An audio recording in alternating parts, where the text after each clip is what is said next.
So this is just a quick navigation overview for FormKey to help people get acquainted with how to get around in the app. We're going to jump around quite a bit because the focus here is just getting the lay of the land.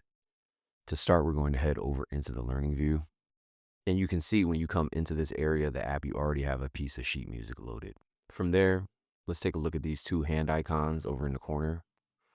And what this does is allow you to isolate the notes from each hand to make learning easier. The way you want to learn how to play each song is going to be one hand at a time. Typically, I would recommend right hand first, then left hand, and then once you're comfortable with both, bring both hands together. Next, we have our resize button. What that does is give us a little bit more room to be able to hit our keys.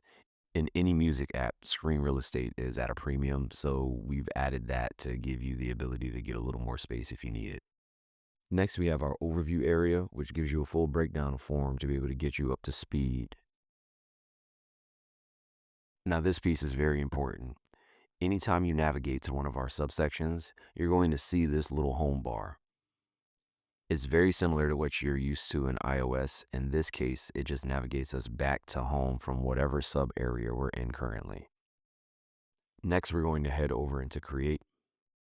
And when you first load in, you'll notice that we're immediately in our sequencer view.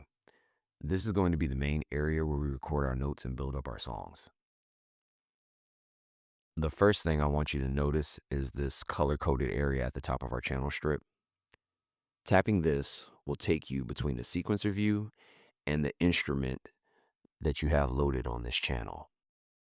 If you tap the grayed out area under instrument, you'll see a pop-up menu that gives you access to all the plugins you have on your iPad. Anything you already have installed on your iPad will show up in this window. If you don't have anything, Tone and Wave will be the first things that you see. The same thing goes for the effects strip. This area is specialized for plugins versus your instruments. Next, we're going to head over into the control area of the app. When you drop down into the setup and hit your keys, you'll notice that no sounds come out. Everything here is strictly for MIDI once you enter this mode. The intent of this area is to be able to control external devices or software. You have knobs that you can connect to any control in your DAW, and the transport buttons work the exact same.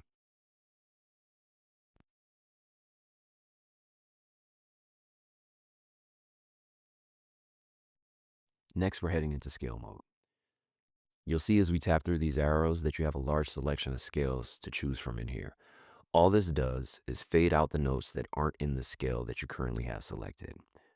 You can also select the specific shape to switch the primary note you have selected currently. Lastly, there's a shortcut in here where if you hold your finger down on the shape, it'll reset to your original shape. If you hold down on the scale, it'll reset to chromatic. You can also reset the scale from the main screen by holding that same scale button the same way. Lastly, we need to take a look at our navigation button down here in the corner. This button, when activated, will pull up navigation arrows on the screen, letting you know that now you have the ability to shift the keypad around. We do this when we want to reach a certain set of notes or if we're having a hard time playing a specific chord. This lets us adjust the keypad to where we need it to be at that point in time. And that's going to be everything for this navigation overview. If you have any questions, feel free to comment and I'll respond as quickly as I can.